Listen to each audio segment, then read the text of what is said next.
They are brothers and co-owners of MrMaple. Matt and Tim Nichols are both past presidents of the North American Maple Society. They've got a lifetime experience studying these amazing trees. Matt and Tim are passionate about sharing their maple obsession through daily videos on the MrMaple Show on YouTube. They are a weekly podcast there. MrMaple.com has been featured on many TV shows, from Growing a Greener World to Tokyo TV in Japan. Our nursery has been also recommended in Southern Living Magazine, Garden Design, Our State and Country Gardens, among many other publications. MrMaple.com is at the forefront for cultivar evaluations through our Area 51 introduction programs. We proudly provide and highly sought after and new cutting edge plants from Dragon Master to Firefly, evaluated and named here at our farm. Our family-owned nursery spans multiple generations and continues to be on the cutting edge in every aspect of Japanese maples. So join me in welcoming these guys. It looks like a fun event. Thanks, guys. Thanks. Howdy, how's it going? I don't think you can hear me on this one yet. Can you hear me on this one? Yeah. Normally they use this to turn my volume down and my brother's volume up. So if you can hear me well, let me know. I'm Matt, and as he said, we're MrMaple.com. We do around 1,400 different varieties of Japanese maples and a lot of other rare and interesting plants. We're very niche. We kind of do the rare and unusual stuff as kind of our calling card, and more kind of outside the box stuff. And I'm Tim. I'm the little brother, and we're a small mail order business that's grown drastically during these times, and we've really been blessed to continue to grow. But one of the reasons we've continued to grow is our ornamental obsession. I mean, we've got an obsession with ornamental trees, Japanese maples in particular, but then we fell in love with all these other ornamental plants. This is actually just Matt and I on a trip. There's our suitcase, as you see there. We are plant hoarders extraordinaire, for sure. Everywhere we go, we bring back things that are really unusual, different, try to get them into propagation, and really start producing a lot of unusual ornamental plants. So in this presentation, we've got a lot of Japanese maples, but we've also got a lot of ornamental trees that are pretty unique and very different. Hey, if you came for just the Japanese maples, we're speaking again at 4. That one's all Japanese maples. We tried to include some plants. Japanese maples work zones 5 through 9. Some of y'all are zone 4, so we've got some cool zone 4 plants in this one as well. And if you're here for just the Japanese maples, 4 o'clock will be some of the crazy ones on there too. So if you're on YouTube, go give us a subscribe. We put out daily Japanese maple content, some other cool things on Japanese maples. You can also follow our podcast on any podcast platform. We're on all of them, from iHeartRadio, Amazon Music to Spotify. So you can go find the MrMaple Show. We put out a weekly gardening podcast, typically focused around Japanese maples. A lot of other cool stuff too. We've done some really fun interviews. If you know the horticulture industry, we recently interviewed Talon Buckholtz, who's a mentor of ours, Buckholtz and Buckholtz Nursery. He's named over, probably 100 interesting Japanese maples in his career. We recently interviewed Dr. Creech of Stephen F. Austin University too. And we get into some of the things you'll see about Japanese maples in that show for sure. Like we talked to Dr. Creech about marcescence and some interesting topics for sure. So we travel not just in the United States. I mean, you may find us in the backyard in Alabama where a guy's growing Japanese maples, looking at this very interesting stuff. But we travel around the world too. This is actually a photo of us in Saitama at a garden center in Japan, and going around trying to figure out what's cool, what's unique, what's different, what's not out there already, and what needs to get into the nursery trade. Yeah, this was a garden center around Mount Fuji.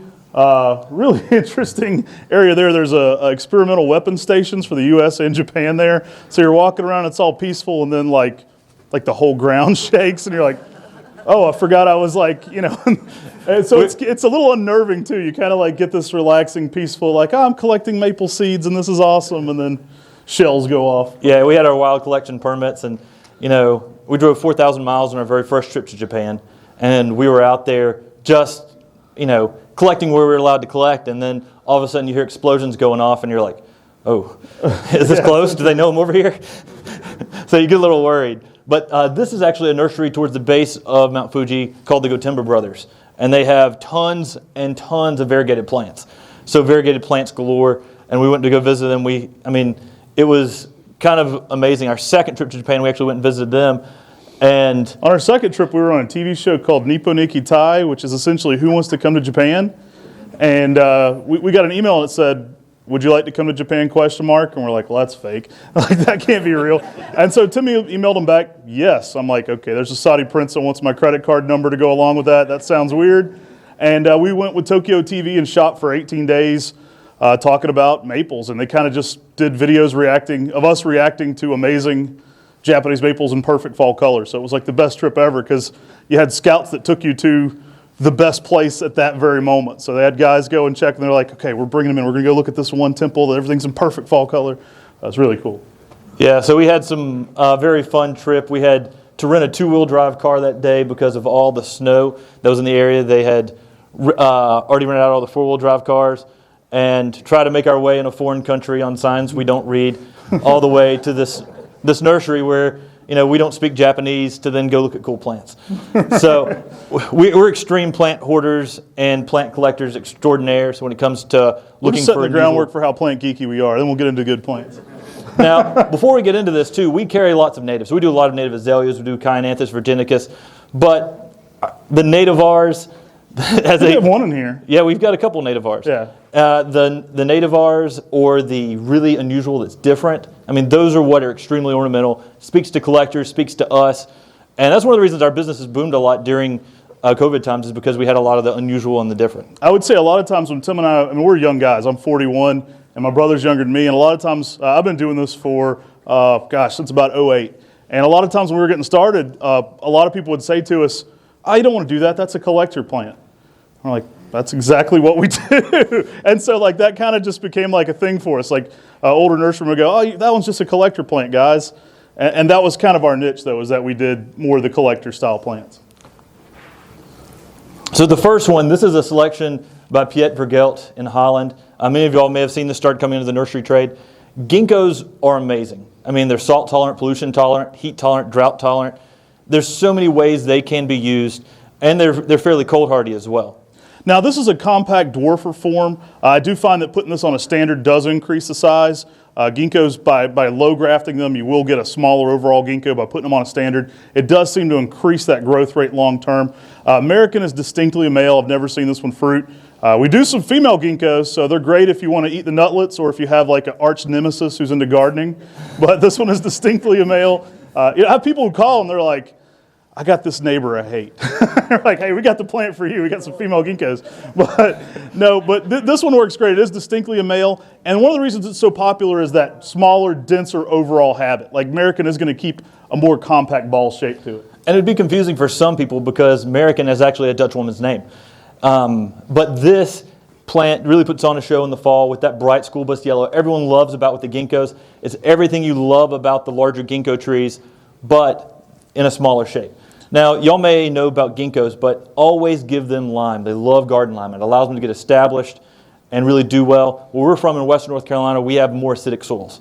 And so for us, it's really, really important for us to really lime our ginkgos so they can take up the water and the nutrients they need to really thrive. They'll survive in almost any condition, but you'll see a big difference in the growth rate on those that are limed and those that aren't. I guess we should have said where we're from when we started. You're like, where in the heck are these southern accents from? We're from Hendersonville, North Carolina area, if you're familiar with that area. We're just south of Asheville. And we actually do, 140, 150 different types of ginkgo trees too. So if you're wondering how crazy we get, we find something we like and then we try to get everything in that category. But then we try to pick the best of that, and that's what we offer. So if it's something that we're, if it's not interesting and new and bringing something to the table, it tends to not get produced. And again, this is just some Ginkgo American in different shots. But the reason I love this plant is it's tighter, it's compact, and it's a plant that typically in that 10-year range, if you're liming it's going to be about 4 to 5 feet tall, 4 to 5 foot wide, fits in a lot of smaller spaces or containers. Very salt tolerant too. You guys know this, but one of the benefits of the ginkgo are they're extremely pollution tolerant, salt tolerant. So they're really durable plants. Now this next one is one we actually named at our nursery, but it was found by a friend of ours. This is Acer palmatum pink princess. Now this is a witch's broom, which means it's a dwarfer genetic mutation found on an already variegated Japanese maple. So it's pretty rare to get both things. So it's kind of cool.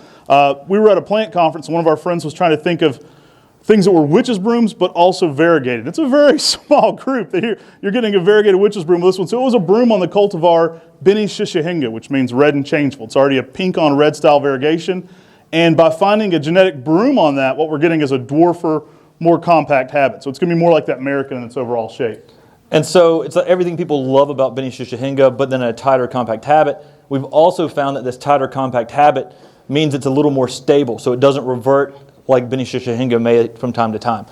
But you get that pink color around the border in the springtime, then it goes to a creamy white during the summer, and then the fall you get some nice reds with pink variegation around the edge. Great container plant. A lot of what we do are popular for container plants. I always let folks know in colder zones, we typically only recommend Japanese maples in zone 6 up outdoors in containers. In zone 5, you guys know they need a little bit more protection in that kind of setting. But this one's very popular for patio planters in our area for sure. And it's one that's extremely colorful, but in a much smaller habit. We can only think of like 2 or 3 others. Like there's a variegated form American called Peve Maribo, and then there's like Shermans Nordlet, which is the variegated dwarf dawn redwood. But there's not many plants that are a variegated broom because you got to get 2, genetic mutations going on there from the sport and the broom to get one. So kind of an anomaly of horticulture there, but really interesting plant. So on the maple sides of things, you may not know some of these plants yet, but many of these are start becoming more and more mainstream because a lot of the really large wholesale nurseries have started to pick up a lot of our cultivars that we've named and introduced. So in the next few years, you're going to start seeing more and more of these pink princesses and some of our other maple introductions coming out. Now we actually do a lot of evaluation because having 1,400 different varieties. This broom was actually found at our good friend Carl Munn's home. You may know Carl Munn. He introduced Moonrise, famous for Moonrise, which is a great Shirasawadam cultivar. And Carl sent us this one and said, hey, this fits more your collector style market for sure. And if you like this plant, let me know and we'll put a name on it and work on it together. So it's one we've got out there a little bit more under the name Pink Princess. So next up, we've got a hydrangea. This is going to be more of a zone 5, 5B plant.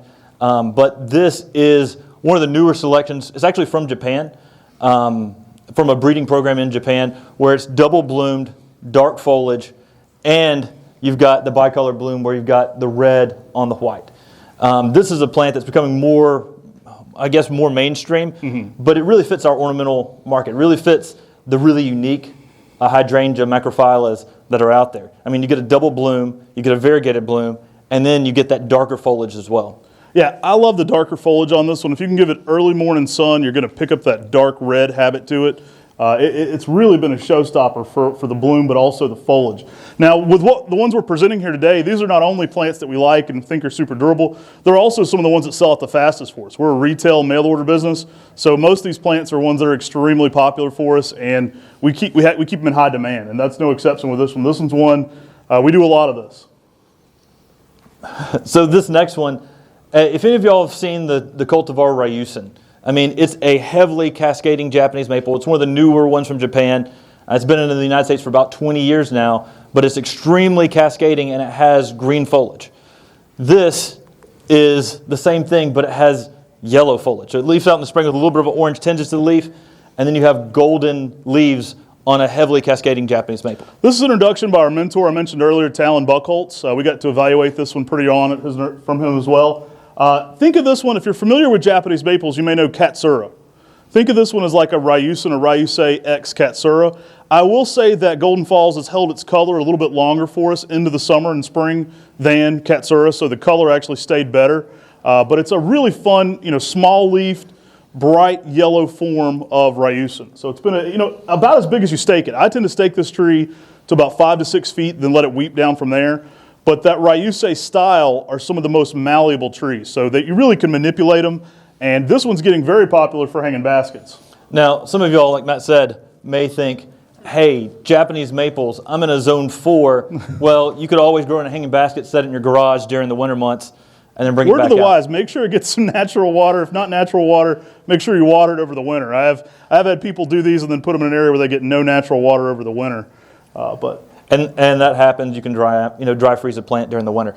But Golden Falls, this is a great one for hanging baskets. It has not your cascading habit like many of y'all think of a red lace leaf Japanese maple. It's extremely cascading. So this is going to cascade straight down from the pot.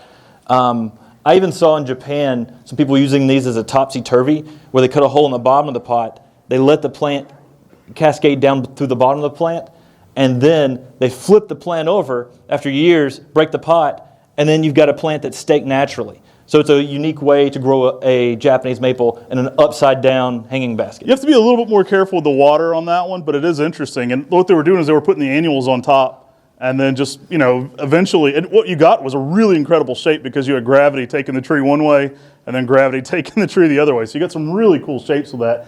We were recently on the Plant-Based podcast in the UK, and I was shocked. There were greenhouses full of hanging basket style Japanese maples. So it's really catching on. I don't think Golden Falls is as popular over there yet, but Ryusei and some of its offshoots were, really starting to get popular in that hanging basket style. So next up, we've got a native for you. This is a Hamamelis virginiana selection from a nursery in Tennessee. Now, this is a plant that is pretty spectacular. I mean, it's got the light green variegation on the dark green. But the other thing about this Hamamelis virginiana, if any of y'all grow Hamamelis virginiana, you know that the foliage isn't necessarily desirable later on in the season. This selection has crisp, clean foliage late in the season, can handle full sun, and it's a plant that has a really good pyramidal shape. Another one we sell out of really quickly, Little Prospect, showy foliage. I mean, that's green splash variegation. This was a chance seedling, so it is in that nativar category, but it definitely was one that originated genetically or, on its own. Amazing flowers. I mean, you're familiar with the species. Yellow calyx, yellow bloom on those. So you're going to get that fall blooming, what you're familiar with your native witch hazel. But with this one, the foliage is really king. I mean, that's really what really draws me to this one. It's a very crisp, glossy foliage, that yellow swirl and that inner green. It's one we tend to sell out of in person pretty quickly. I mean, it does well online, but I think when people see this one in person, they really react to it. It's one we keep several hundred on in stock throughout the season because we know that it's going to keep selling. And we start seeing it get low, we make sure we have more ready for it because it's so unique and it's different. I mean, this is a witch hazel that everybody can grow in their gardens and appreciate and enjoy because this is a plant that can go to some colder zones but still has some good variegation, crisp foliage, which you don't get out of many witch hazels, and a good blooming habit. And to many people who look for native plants, it is a nativar. It was a chance seedling. It fills many of those characteristics people want with a native plant as well. Need a native witch hazel too. I have to check our website, but I think this one's down to zone 3. So next we've got a Rhododendron Essence selected by the late Ernest Kuhn. He was a good friend of ours. This is a native azalea with red foliage. So this is a Rhododendron Essence. We've got high standards when it comes to our natives. We want them to compete with the Japanese maples and bring every bit the flash. So this is one that stood out to us, that dark chocolate foliage with pink flowers. You could be the most ornamental person and just go, I only like ornamental plants, and this one's still going to speak to you. And that's really what I really like about some native plants that have been selected. This was just a chance seedling he had at his nursery, and one of the guys who wrote one of the books on azaleas was visiting him and said, hey, you need to evaluate that one right there. And he pulled it out and started growing it. But the light white-pink blooms really show off really well for this native azalea. But the dark foliage, too, holds till late summer, which is pretty spectacular for a native azalea. There's some selections that have different flushish colors of growth, but this has been the one that holds its color the best for us on the foliage of any of the native azalea selections. We've really gotten more and more into some of the native azaleas at our nursery. I think we're probably up to over 50 different selections. We mostly do cultivars, so the ones we are doing are cultivar centric. We like that way of thinking about them, so we're looking at one specifically selected for certain traits. We got so fired up, Tim talked me into hiking up Gregory Pond last year, so we went up and looked at this native swarm up there, and there are, over 1,800 azaleas on top of this mountain. We actually started in Tennessee and walked up into North Carolina on a mountaintop, and just an amazing area where there's a huge swarm of different species of native azaleas and some interesting hybridization going on there just naturally. It was a 10.2 mile hike, about 3,000 to 4,000 a few black bears, a few rattlesnakes. 3,000 to 4,000 feet of elevation gain, rattlesnakes, bears, tons of things in the area, and bears that aren't afraid of people. That's the problem in that area. But it's just a really fun, exciting time. We got to go up there and check out a really cool native azalea swarm. We have a full video of that on YouTube, by the way, so go check it out. So next we've got CG Murasaki.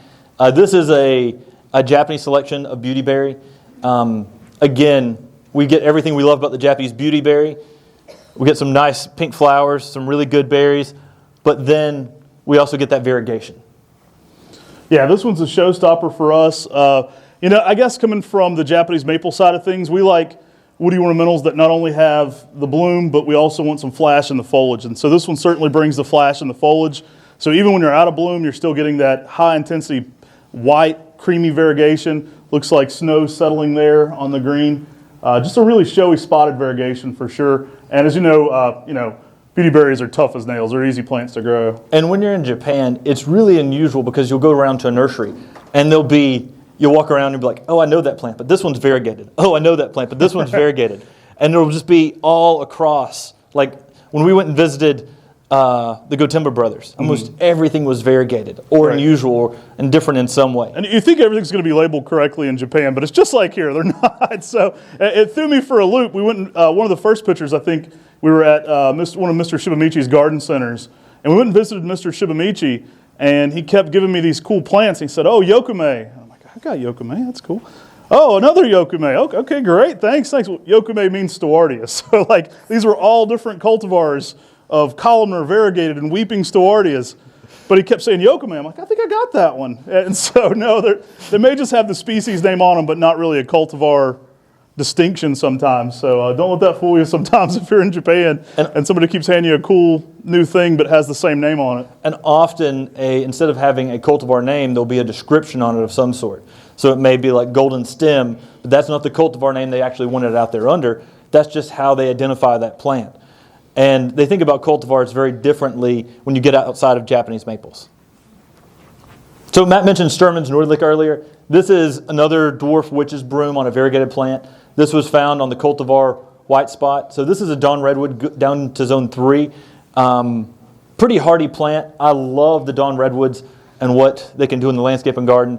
This is everything you love about a Dawn Redwood, but in a 6-foot plant in 10 years kind of size. We always give a time frame for our sizes. We have friends in the herbaceous world like, oh, it's a cop-out. See how big it gets max. Well, a lot of our Japanese maples will live to be over 100 years old. We'll show you a plant, it might be in the next presentation, that we saw in Japan that was a 400-year-old tree. And so they'll outlive us all. So what we try to do is give a time expectancy, especially for woody ornamentals that we know are going to be long-lived. So we'll say in a 10 to 15-year period, this is kind of what you should be looking at. Shermans Nordlet, often referred to as Northern Light. So you will see this one in the United States, sometimes sold as Northern Light. Henk Van Kampen, he had a customer named Sherman who actually found this one in Germany and got him the wood on the broom. And so I do try to keep the original names on them, even if they're a bit of a tongue twister. That Shermans Nordlet can certainly catch some people. But it is a beautiful tree. I love its kind of blue-green to then lime green hues over top of that. Extremely colorful. Yeah, it's a plant that really gives a lot of color in the landscape, fits in small spaces, can handle a slightly more wet area than typical for some of our Japanese maples. But it's a plant that can go down to a colder zone and be a nice ornamental deciduous tree. Okay, so Acer palmatum Kernajishi. This, you've probably seen Shishigashira, staple for the nursery industry. Everybody knows Shishigashira. This one for years was kind of the mythological tree in Japan as known as the red lion. So Shishigashira, often referred to as lion's head. It actually is a specific character in a Japanese poem, so it's kind of cool. Some of those 1700s trees have poetry that goes along with them. We're going to do a podcast up soon about the whole 1700s list. Maybe we'll get all the poetry out for it. But this one is a gorgeous tree. This is basically the red lion's head. So if you're familiar with that, this is a more compact, denser form even, but it has that swirling leaf to it with kind of a dark pink-red color in the early spring. Yeah, that color on this side over here to your left, that is the spring color. Midsummer, it does go to a little bit more emerald green with that sort of brighter red new growth. And then on the far side is the fall color of that orange kind of color. And it has that same shape everyone loves about with the lion's head, but with some good red color. It was almost that mythological plant that every nurseryman was trying to track down in Japan until it actually came to America, and now it's really starting to gain way and get more and more popular because this plant, it may get 4 to 5 feet in 10 years, fits in a lot of smaller spaces, but is a good, slower growing and unique Japanese maple.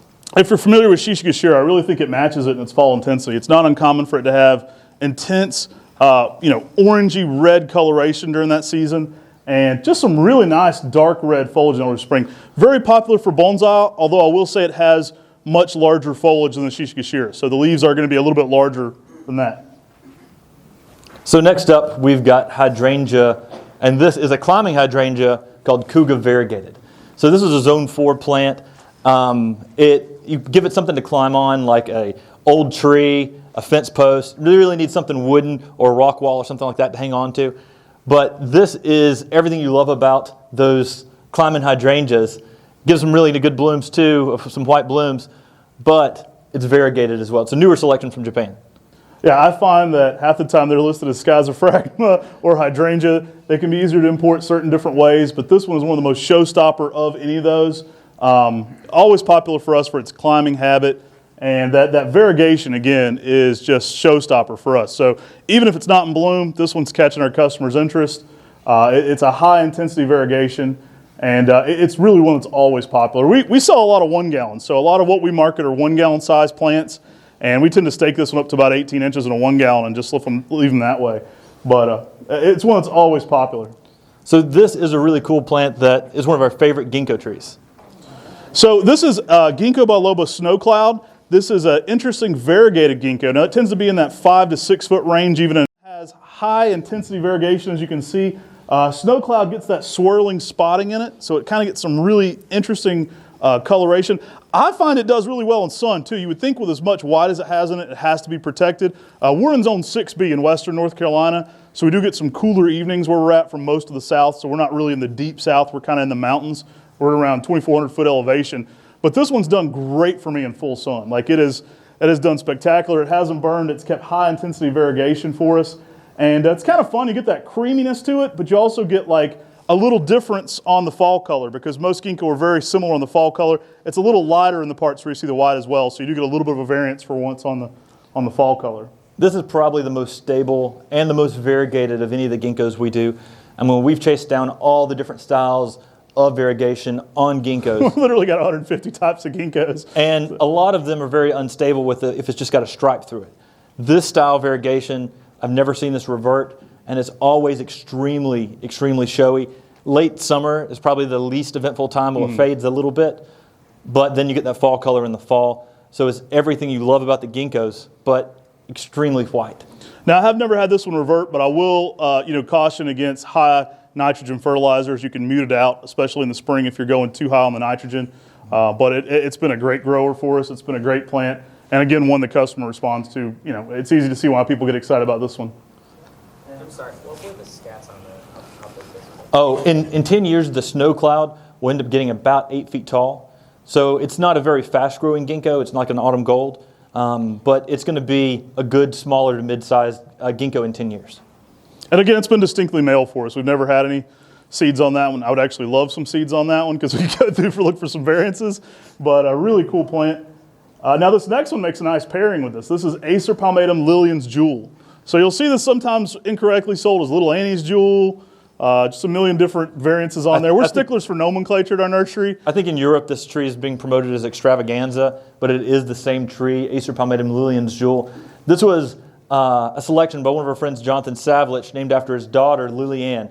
He was the nephew of Del Laux. And Del Laux introduced some great plants like emerald lace, ruby stars, and a lot of other classic Japanese maples that people love today. One thing we love to do on our YouTube channel too is kind of highlight, coming from I'm actually a history major, believe it or not, but we love to kind of dive into some of the history of the people behind some of these trees. So we have a whole highlight on Del Laux Nursery. Del's since deceased, but he's named 15 really cool Japanese maples that are popular all over the world, not just here. I mean, you'll find them in garden centers in Belgium. And so we kind of dive a little bit into some of the history behind people like that. And one of their showstoppers, probably one of Del's last introductions with his grandson there, the Lillian's Jewel. And it is probably our most stable pink on red. If you're familiar with this style, Japanese maple, they can be a little bit more finicky. Most of your pink on red Japanese maples, you don't prune them for shape, you prune them for color. So if you're growing Fujinami Nishiki or Rainbow, those are excellent plants, but you're going to have to trim out all of the one color.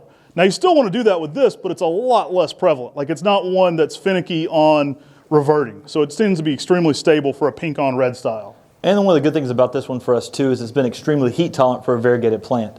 We've seen this in some parts of South Carolina get fairly hot, growing in full sun, doing fantastic, thriving, showing both styles of variegation. I mean, it's a really awesome plant that is one of our most favorite selections. We were one of the very first people to actually get a hold of this when we were much, much smaller. And we got this tree from Dell in '08, and we're big plant geeks. We flew out to Oregon, we met with Dell, and they said, maybe next year. And so we sent him a bunch of cool stuff and said, consider selling this to us. And we actually got the first graft from his nursery when he let go of this one. It was one of his last introductions. And I'm glad we did. It was super popular. In fact, we used to sell this one on eBay in like liners for like $250. So it was crazy popular early we on. listed it much cheaper, Right. but it just started skyrocketing on the bidding. Yeah, it was a collector dream for sure. And this plant has been extremely popular for us, and people really think that this plant really stands out. This is a really cool plant. I love the Alaskan cedars, especially some of the narrow selections.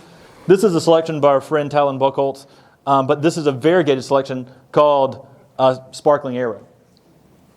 It was a selection that was found by Cypress off of Cypress nucatensis green arrow as extremely narrow form already, but then we get that variegation on top as well. Yeah, this was introduction, again, by Talon Buchholz.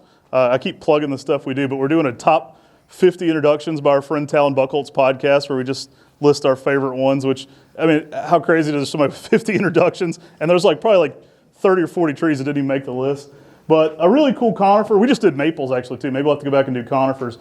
This one's a showstopper. It's one of the symbols of his nursery. If you go out to Oregon, you'll see those out there right at the front when you enter, and it's a gorgeous plant. And people sometimes say these are Cupressus now, but I mean, the species change daily, so. Taxonomists got to eat too, I guess. Okay, so here's a really cool one. This one's really popular for us. This is a Stewartia pseudocamellia pewter. Now this one is extremely unique in that it gets this glossy blue-green sheen over the leaf. So you're getting everything you love with the Japanese Stewartia. It is but a blue-green shiny coloration over top of that. Still going to have that camellia-like flower as well. See, Matt and I first were Japanese maple. We fell in love with it. Our grandmother grew Japanese maples in her yard. We worked in her yard. Our dad grew Japanese maples from the other side. And we were born to really grow Japanese maples. And when we would go out to visit gardens and arboretums, we would see a plant in fall color off in the distance and think, wow, that Japanese maple is amazing. Let's go see what it was. And we'd go up to it, and it'd be a Japanese Stewartia. And so the Stewartia pseudocamellias really started drawing our interest. You see over here on the right, that's pewter in fall color. I mean, it's everything you'd think about with the Japanese maple. But then in the middle, that's actually the spring and summer color. I mean, it's spectacular. You get some amazing bark interest on the Stewartia pseudocamellia as well. And you get these camellia-like flowers where it gets the name pseudocamellia. Yeah, pewter is one of my favorite for the Stewartia pseudocamellia. You can see that middle photo there. That's not wet. That's just actually the kind of, well, I might have a little nursery water on it there at the top, but it's that blue-green color. It gets that naturally, that kind of misty color in there. Especially that new spring flush is kind of that color. Really interesting, showy plant. And like Tim said, it's got everything going on for it. It's got fall color, it's got spring interest, it's got bark interest, it's got flower interest. So, I mean, no matter what interests you in ornamental plants, this one's got something to bring to the table. Excuse me? Yes? Height and zone? So this is a plant that will end up getting about 10 to 12 feet in 10 years. I would have to check the zone on the Stewartia pseudocamellia to be sure. I think they're 6 through 8, but I'd have to check. It could be 5. But I think they're 6 through 8 on that one. You sure? Let's check. Awesome plant to be growing though. Big white blooms. We do a couple selections of Stewartia pseudocamellia for larger blooms like Ballet. Ballet has like gigantic Zone blooms. 4. Zone 4 on. Okay, zone 4. Zone through 4. Zone 4 for it, yep. And so, amazing plant. A lot of y'all, zone 4 can be growing. Acer palmatum yellow threads. This is a zone 5 through 9 plant here, but this is, if people are familiar with that lunar lobum strap leaf style of a Japanese maple, this is one of the most yellow-green selections. Yeah, this another Talon Buchholz selection. We love some of his stuff. We get to evaluate it early on a lot of times. This one, if you're familiar with like Koto no Ito, Scolia pendiflorum, that one sounds like a disease, so it's a great plant, but nobody wants a Scolia pendiflorum. Like, oh man, that sounds terrible. But yellow threads, it's going to have that lunar lobum strap leaf-like foliage, but with intense yellow new growth. So you get kind of that highlighter yellow color there. Now, I love the lunar lobulum Japanese maples because they provide us with that ornamental, that Japanese feel in the garden. Almost has a bamboo-like quality to it, so you get that open, airy aesthetic for Japanese gardening. But you don't get all those root systems for bamboo too, so you get something a little bit easier to grow with a Japanese maple. And this is a plant too that'll get 6 to 8 foot in 10 years. So it's a much smaller growing lunar lobum selection, typically about equally as tall as it is wide. So it gets some good, unique shapes to it. But the yellow color on this in the springtime is even more dynamic here than some of the photos will show. We've got a good video that captures it on this on our YouTube channel on Yellow Threads. But this is one of the most colorful lunar lobum strap leaf selections we've seen out on the market. Greg's variegated. Now this is a red oak that's variegated. If you hadn't noticed, we like variegated plants. This one's got that swirling variegation as well, kind of a splotched variegation, and awesome to be growing a red oak that can bring that high intensity. Now the fall color on this is just crazy. Like, you really can't capture how cool this looks when it gets some of those burnt oranges and reds going on in it with that variegation. It looks like you plugged it in. And this is a plant that's easy to grow, even though this plant grows like a weed, and it's easy to grow out in the landscape and garden, and you get everything you love about oaks, but it's variegated as well. And so at a young age, this tree can really be appreciated, but as this tree gets larger, you still have some really good variegation with Greg's variegated. This is Little Creamy, another Dawn Redwood that made our list. We love this intense swirling it gets into it. Now it doesn't stay little, so little can be a misnomer there, but it's a little creamy on the foliage. Now, Little Creamy isn't really that little like Mac mentioned. Dawn Redwoods are so unique in the fact that forever there was just one collection of Dawn Redwoods that the people had made, and then all these different cultivars were selected from it.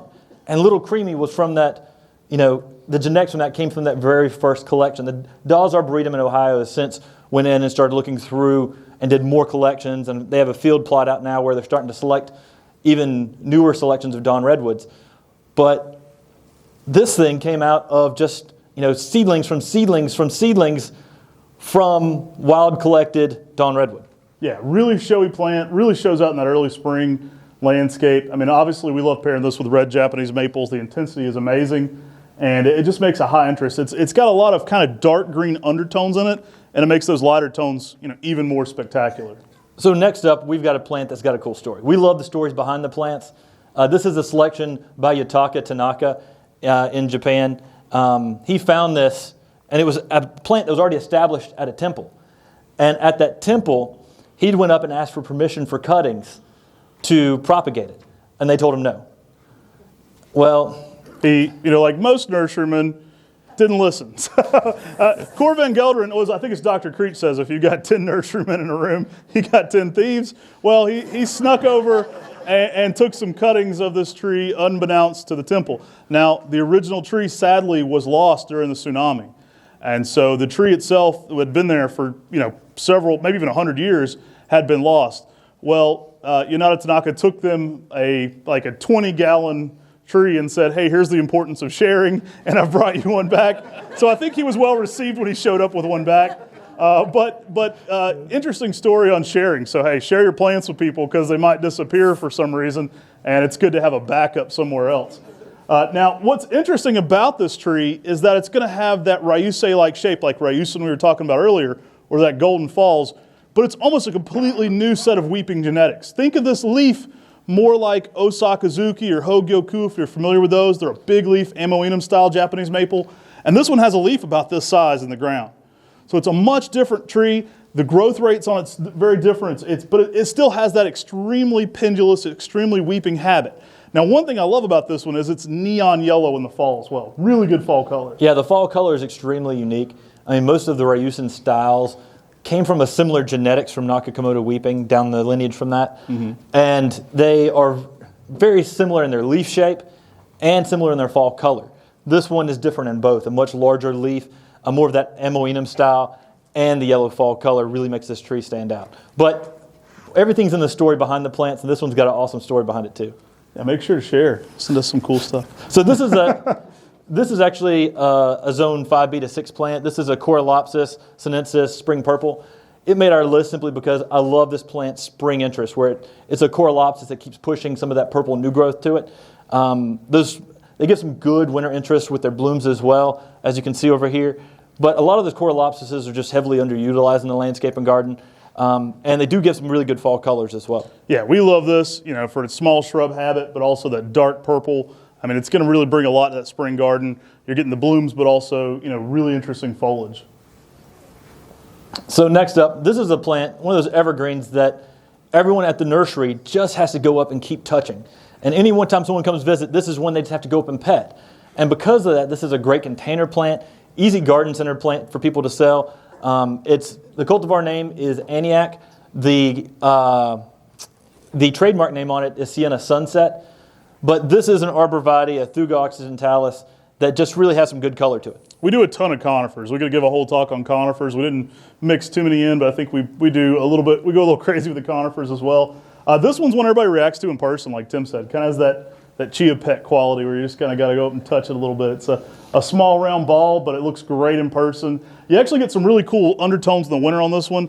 Really where it gets the name Sunset is it kind of gets an orangey glow to it, to then kind of a reddish tip in the winter. So we're getting into some of our newer introductions. We'll do a few of ours.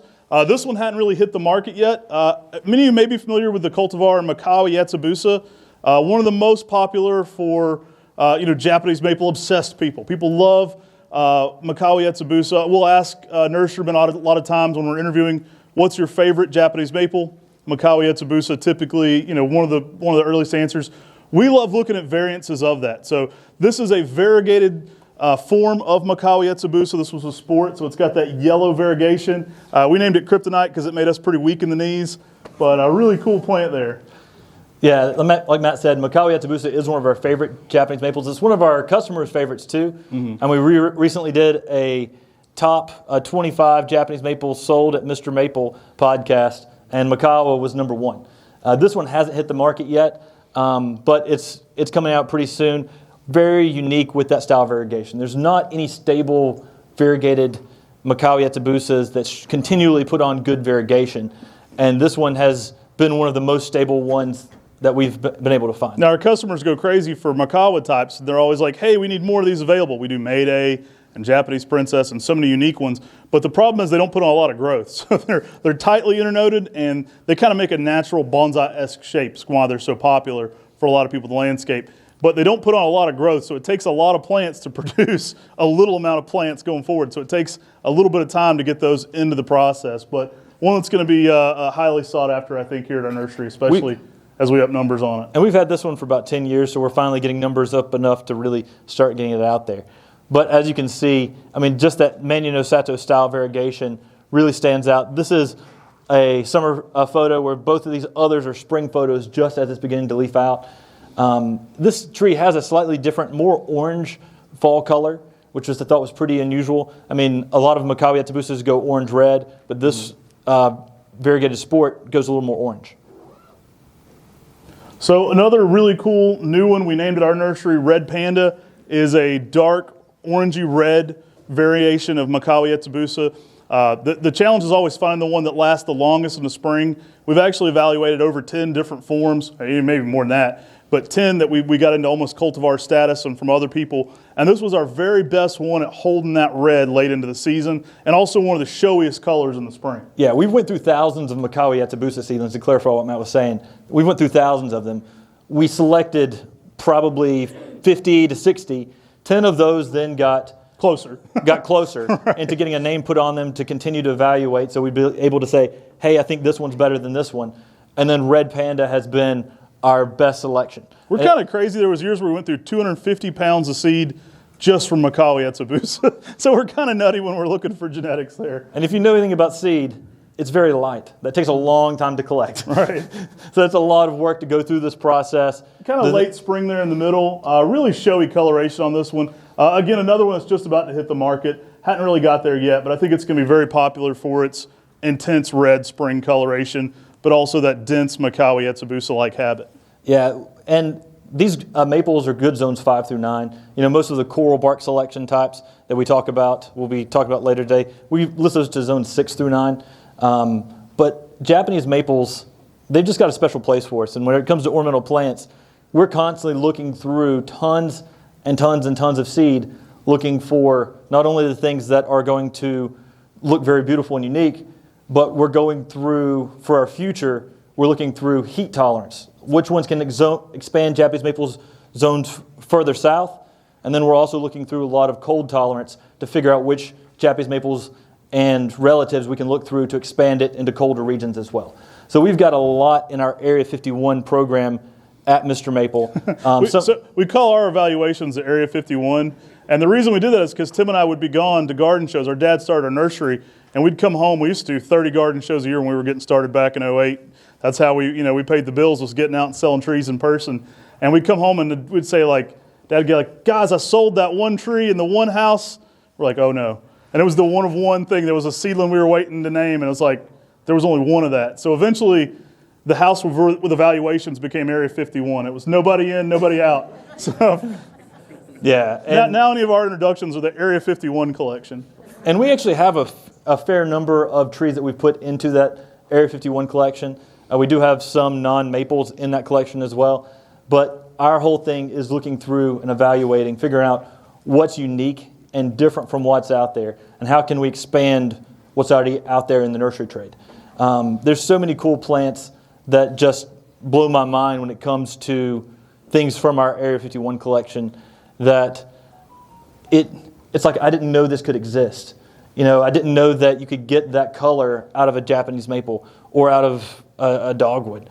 And so there's so many cool things out there. So this was just a teaser for our maple talk. If you want to see the whole maple talk, we'll be exclusively talking about Japanese maples at the 4 p.m. talk here. So swing back by if you want to see just more crazy maples. But I'd like to open it up for questions. Most of you saved the questions for the end. Does anybody have questions for us? Yes. So when you were talking about the variegated ginkgo, I think it was the white cloud. Mm-hmm. The snow cloud. Okay, snow cloud. So you're talking about how you would like to get seeds from it if you could get a female. Mm-hmm. Do you find that the variegated trait tends to transfer through in seeds? It can. It depends on the style of variegation. I mean, certain styles of variegation, something like snow cloud, I would almost expect it to have seedlings that were variegated. Mm-hmm. But then if you look through some styles of variegation, like on a ginkgo like Sunstream, I wouldn't expect that style. And there's been a lot of research done on the different styles of variegation.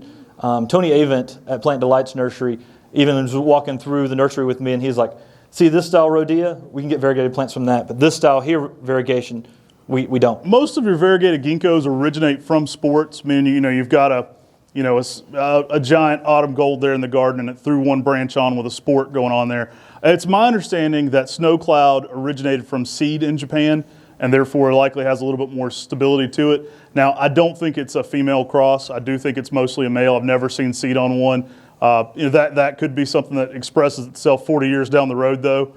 But I would love to see seedlings from it. I think it'd be a fun one to be able to look for future genetics of that style variegation. It tends to be by far the most stable and most reliable. With the swirling sport style variegation, you can mark the branches for grafting that have the most variegated parts on them, and then next year they'll be in different parts of the tree. So it's not always so cut and dry with variegated ginkgos, but that one tends to be an easy one to grow. And if many of y'all know plants, we do know that weather occurrences or stresses on ginkgo, since they're such an ancient plant, they're found so far back on fossil records that they're very basic and rudimentary in how they're formed and how they grow. If you have a very large stress on a plant, you may have a branch that mutates into a female. Very unusual. But I mean, if you have an extremely weird stress, so it is possible that may happen. Or being the mad scientists that we are at MrMaple, we may start throwing some gibberellic acid on some of these male selections to see if we can get some female branches on them. Any other questions? Yes. On this Sayori hydrangea, do you guys find that is a repeat bloomer, or does it bloom on your old or your new growth? It tends to bloom for us on the new growth, Yeah. and it tends to be a plant for us that here I'd make sure we did a spring planting of it, because you'd want to make sure it got established before it got to the winter. But it's been a plant for us that typically starts blooming, and it keeps blooming throughout the season. I mean, when I go through there and look at our plants and I'm shipping them, most of the time we're having to cut off blooms when we're shipping, just so that it really ships really well. Bloom when it gets there. But those blooms on Miss Sayori, I mean, that plant is spectacular. I mean, just that white on the double bloom. We do love which is a hydrangea from that same breeder. That's just a pink, and it's a double. But when you get to Miss Sayori, I mean, it's like taking all the characteristics people have been trying to breed into a hydrangea and put them in one, with the dark foliage, the double bloom, and the variegation on that. Another question, like right in here. Yeah, is your nursery open to the public or just the green industry? Well, we will be soon. We're hoping to. We have about 28 employees. We spend a lot of time creating YouTube videos, which you can tell what we mentioned. We used to be doing like 30 garden shows a year and open by appointment. Our business changed a lot during COVID. We decided, well, we're not going to people, we better get people to us. So being a primary mail order business, we were really busy during that time, and we weren't able to do both. So we weren't able to be open just for walk-ins or anything like that. Our goal is to actually start doing some more, our goal is to start going, hey, Thursdays we have open hours from 9 to 11 or something like that at the nursery. Now we do a bunch of big open houses. They kind of get insane. We do whenever Memorial Day. Last year we had about 750 people at our Memorial Day one, so it was insane for us. I mean, we're a small business, so that was a lot to undertake parking-wise in our small town there. But yeah, we do have a lot of open hours, and we'll be posting that stuff on our website when we do. And we release new plants every single week. So when you come to our open house, people have the opportunity to come and purchase from everything. And so not everything's listed on the website all at one time. We're just constantly putting more plants on the website. And so when people show up, they often end up walking away with 30, 40 Japanese maples. We're rather than extremely just a niche, few. so if you're into that one niche, we're your place, because we're extremely down the rabbit hole on super niche. We actually, we're collectors ourselves, and we put 10 new plants on our website every Tuesday at 10 a.m. And it's actually 20 plants. So every Tuesday at 10, there are 20 new plants that go live on MrMaple. And a lot of times those may be things like that red panda, where it's exclusively the first time that one's been offered. So we do frustrate some people when those sell out in 3 minutes. But it's it's kind of how we market our business too online. And then on Fridays, we add 10 new flowering plants. So we save the flowering plants just for our Fridays, where we release our plants like the Miss Sayori and the Little Prospect and the things that are going to have that flowering aspect to it. So that way it goes to a different crowd who really pay attention to a lot of the flowering items. But to answer your question, just check with our office. We would love to show you around. Our goal is to have some people doing set hours this spring, so we're hoping to be open to the public more again. Yes? Grow your own rootstock then, your own mother? We started out doing that. So my grandmother started growing. We didn't really give our whole backstory, but my grandmother started growing Japanese maples in the 1950s. She was bringing seedlings in from Charleston, so she really started falling in love with these. She was putting them in metal cans and bringing them in, and she was just lining her yard with them. And so we have a great source for Acer palmatum, subspecies palmatum, from those trees my grandmother planted. And so we have a long, they've been through the full gambit of terrible weather in our area. They make a great root system, and they come back fairly true from form. There's some years where we've grown, a lot of seeds ourselves. There's some years where we got humbled and we had weird conditions or really, some hurricane winds. We're 8 hours from the coast. People think in North Carolina you can get pretty far into North Carolina. We're in the mountains, at least 6 hours, I would say, from the North Carolina coast. But we've had years where the seeds just got decimated from some winds and didn't have the crop we'd wanted. So we do bring things in occasionally rootstock-wise, but we try to grow it ourselves. For the most part, we've been pretty good at that in the past. There are some years where we just had 0 seed yields and had to bring things in as well. But You do all your own crap? we used to as well. So we do a lot of trees. So we used to do all of our own production. We've exceeded our level of production, to be honest with you. We still produce a lot of trees at our nursery in-house, but we can't keep up with supply for ourselves. So we do have about 8 nurseries that source us as well, that we'll actually send them specific things and then get things back. So You'll see that we may bring in your blood goods, your Emperor Ones, your more of your basic Japanese maples as much as we can, and then we try to focus on making sure that our selections, the newest things, the best things, are getting produced in some shape or form. And we'll be getting more and more back into doing a lot more production in-house. When the COVID boom happened, you have to adapt and then figure out ways to get everything back to your regular system. I mean, we're completely retail right now. We tried wholesale at one point. We brought out Highland Creek Nursery, and we were going to sell custom liners. And so we set up at trade shows like this. We said we're going to sell custom liners of Japanese maples. And what really stopped that was we would say, hey, here's this cool new thing from Japan. And everybody said, I want Crimson Queen. I said, hey, check this out. It's like crazy. You got to grow this.